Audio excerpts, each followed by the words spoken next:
প্রতিদিন সকালবেলা, সন্ধ্যাবেলা, ওয়া ইনদামা ইয়াযহাব ইলা ফিরাশি, আর রাতে যখন বেডে ঘুমাতে যেতেন হাত দুইটা এরকম করতেন, করে তিনি সূরাতুল ইখলাস পড়তেন, সূরাতুল ফালাক পড়তেন, সূরাতুন নাস পড়তেন। এই তিনটা সূরা পড়তেন। এই তিনটা সূরাকে একসাথে বলে তিন কুল। কি বলে? কুল আস-সালাসা। কারণ এই তিনটা সূরার শুরুতে কুল আছে না নাই? তিন কুল পড়ে বিশ্বনবী হাতের মধ্যে ফু দিতেন। ফু দিয়ে মাথা থেকে শুরু করে মুছতে মুছতে মুছতে মুছতে পা পর্যন্ত মুছতেন, হাত মুছতেন, সারা দেহের যতটুকু সম্ভব বিশ্বনবী সারা দেহের মধ্যে এই তিন কুল পড়া হাত দুইটা দিয়ে সারা দেহের মধ্যে বিশ্বনবী হাত বুলিয়ে দিতেন, মেসেজ করে দিতেন কোন সুবহানাল্লাহ।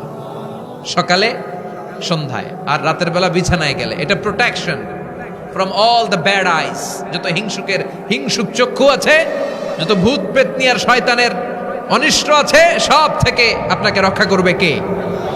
এজন্য প্রতিদিন এগুলো পড়বেন।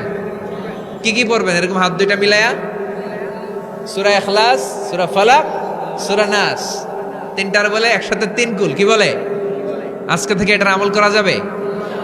মা আয়েশা যখন অসুস্থ হতেন বিশ্বনবীর কাছে যে বললেই বিশ্বনবী বলতেন, আয়েশা হাত দুইটার একসাথে করো, সূরা ফালাক পড়ো, ইখলাস পড়ো, নাস পড়ো, ফু দাও, আর সারা দেহে মেসেজ করো। সুবহানাল্লাহ পড়েন। বিশ্বনবী একবার সেজদায় আছেন। কিসে আছেন? চিল্লা এখন। সেজদা অবস্থায় লাদাগাতহু আকরাব, একটা বিচ্ছু পোকা এসে বিশ্বনবীর হাতের মধ্যে কামড় দিয়েছে। বিচ্ছু কামড় দিলে খুব আরাম লাগে না? হ্যাঁ, বিষাক্ত, পয়জনাস, ভ্যানামাস। বিশ্বনবী ব্যথা পাচ্ছেন, প্রচন্ড ব্যথায় বিশ্বনবী অস্থির। বিশ্বনবী বললেন, লাআনাতুল্লাহি আলাল আকরাব, এই বিচ্ছুর উপর আল্লাহর লানত। এটা মুসল্লিও চিনে না, নবীও চিনে না, কোন জায়গায় কামড় দিতে হবে এটাও জানে না, কিন্তু কামড় দিয়েছে, ব্যথায় কাতরাচ্ছে। বিশ্বনবী বললেন, লবণের পানি গরম দাও, আঙ্গুলের উপরে ঢালো। লবণের পানি গরম দিয়ে আঙ্গুলের উপরে ঢালতে শুরু করে দিল। বিশ্বনবী পড়তে আরম্ভ করলো, কুল হুয়াল্লাহু আহাদ আল্লাহুস সামাদ লাম ইয়ালিদ ওয়া লাম ইউলাদ ওয়া লাম ইয়াকুল লাহু কুফুয়ান আহাদ। পড়েন সুবহানাল্লাহ। এজন্য ব্যথা পেলে, সাপে কামড়ালে, বিচ্ছু কামড়ালে, বল্লা কামড়ালে, মধুপোকা কামড়ালে কি করবেন? সূরা ইখলাস, সূরা ফালাক, সূরা নাস। আবার বলেন, সূরা ইখলাস, সূরা ফালাক, সূরা পড়ে ফু দিবেন।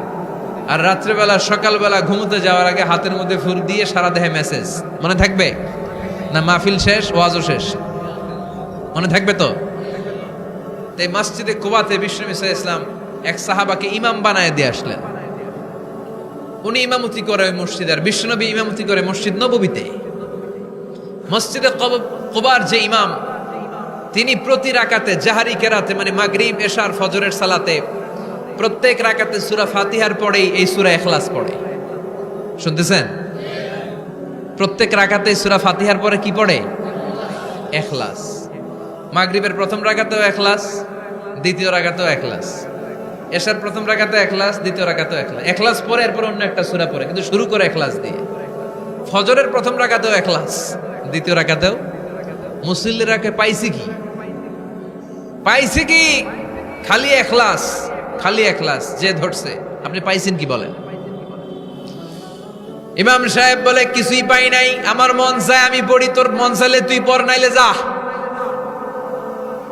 তোর কমিটির সভাপতি, সেক্রেটারি, এই মসজিদের ইমাম হিসেবে আমার নিয়োগ দেয় না, নিয়োগ দিছে বিশ্বনবী।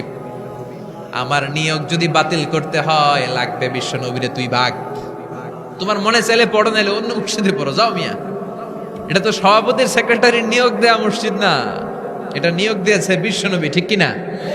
নিয়োগ বাতিল করলেও কে করবে?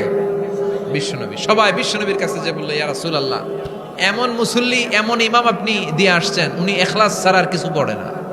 বিশ্বনবী বললেন, তাই নাকি? এমন করে কেন? ডেকে আনা হলো। বিশ্বনবী বললেন, ওরে সাহাবী, ঘটনা কি হাসা? কয় হাসা। প্রতি রাকাতে সূরা ইখলাস পড়ো, তোমার কি কোরআন থেকে অন্য কোন সূরা মুখস্থ নাই? সাহাবী বলে, নবী, সব মুখস্থ আছে, কিন্তু এই সূরাটা আমার পড়তে ভালো লাগে, কারণ ফিহি সিফাতুর রহমান, এই সূরার ভেতরে আমার আল্লাহর পরিচয় আছে গো নবী। আমার আল্লাহর পরিচয়টা খুব সুন্দর করে দেয়া, আমার রবের কথা এই সূরার পরতে পরতে পাওয়া যায়, এজন্য এই সূরাটা পড়তে আমি বড্ড ভালোবাসি। বিশ্বনবী বললেন, ইমামতি যাবে না, তোরটা পার্মানেন্ট হয়েছে। আল্লাহু আকবার। তোর ইমামতি পার্মানেন্ট করে দিলাম, যেমনে পড়াইতি এমনেই পড়াবি। প্রতি রাকাতে সূরাতুল ইখলাস তুমি পড়ো, সমস্যা নাই। এই যে তুমি সূরাতুল ইখলাস পড়ো, সূরাতুল ইখলাসকে ভালোবাসো, আল্লাহ বলেছেন এই ইখলাসের ভালোবাসার কারণে কিয়ামতের দিন আল্লাহ তোরে জান্নাতে ঢুকায়া দিবে। ইখলাসের ভালোবাসার কারণে আনতা মিন আহলিল জান্নাহ, তুমি জান্নাতে যাবা। হুব্বুকা ইয়াহা ইউদখিলুকাল জান্নাহ, এই সূরার ভালোবাসাই তোমার জান্নাতে ঢুকায়া দিবে। সুবহানাল্লাহ পড়েন। এজন্য সূরা বেশি বেশি পড়তে রাজি আছেন তো? বিশ্বনবী তাবুকের যুদ্ধে গেলেন। তাবুকের ময়দানে বিশাল যুদ্ধের ময়দান, বিশ্বনবী 30,000 সৈন্য নিয়ে গিয়েছেন। আর খ্রিস্টানদের সৈন্যদের সংখ্যা হচ্ছে প্রায় 40,000। কিন্তু বিশ্বনবী যুদ্ধে এসেছেন শুনে খ্রিস্টান বাদশা দৌড়, সৈন্যবাহিনী নিয়ে সব পালায় গেছে। যুদ্ধ ছাড়াই বিশ্বনবীর বিজয় দিছে কে? বিশ্বনবী তো মহাখুশি, আল্লাহর শুকরিয়া আদায় করলেন। যুদ্ধের ময়দানে বিশ্বনবী দাঁড়িয়ে আছেন, হঠাৎ দেখলেন সাইয়েদনা জিব্রাইল আকাশ থেকে জমিনে নেমে আসছে। জিব্রাইলকে আল্লাহ তাআলা 600 পাখা দিয়েছিলেন। সহিহ মুসলিমের বর্ণনা, রাআ রাসূলুল্লাহি জিবরিলা ওয়া লাহু 600 জানাহ। 600 পাখা। কয়শো? 600 পাখা মেলে সাইয়েদনা জিব্রাইল নেমে আসছেন। ওনার পাখার কারণে সূর্যের আলো পৃথিবীর মধ্যে পড়তে বাধা সৃষ্টি হচ্ছে। অন্ধকার দেখে বিশ্বনবী তাকিয়ে দেখে জিব্রাইল একা না, জিব্রাইলের সাথে হাজার হাজার ফেরেশতার বহর। বিশ্বনবী বললেন, কত ফেরেশতা এসেছে? কয় 1,40,000। সাইয়েদনা জিব্রাইল বললেন, ও নবী, আপনি যুদ্ধের ময়দানে আল্লাহর শুকরিয়া করেন, আর ওই মদিনাতে আপনার কলিজার টুকরা সাহাবী মুআবিয়া ইবনে মুআবিয়া আল মুজানি একটু আগে শেষ নিঃশ্বাস ত্যাগ করেছে গো নবী। বিশ্বনবী পড়লেন, ইন্না লিল্লাহি ওয়া ইন্না ইলাইহি রাজিউন। সাইয়েদনা জিব্রাইল বলেন, নবী, এইমাত্র মুআবিয়া ইবনে মুআবিয়া আল মুজানি দুনিয়া থেকে বিদায় নিয়েছে, আপনি কি তার রুহের মাগফিরাতের জন্য গায়েবানা জানাজা পড়বেন না? বিশ্বনবী বললেন, অবশ্যই পড়ব। সাহাবাদের মধ্যে ঘোষণা দিয়ে দিলেন, সবাই ওযু করে আসো।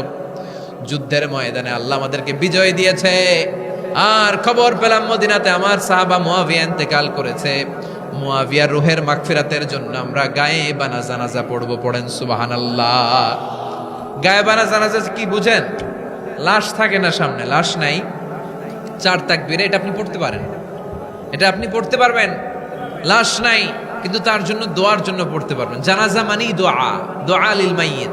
4টা তাকবীর, আপনি অনেক দোয়া করছেন এই মরা লাশের জন্য, এটা তো অর্থ তো বোঝে না, এই জন্য জানাজার পরে আবার হাত তুলে দোয়া করা লাগে আমাদের, কারণ কি দোয়া করছে এটা বুঝি নাই।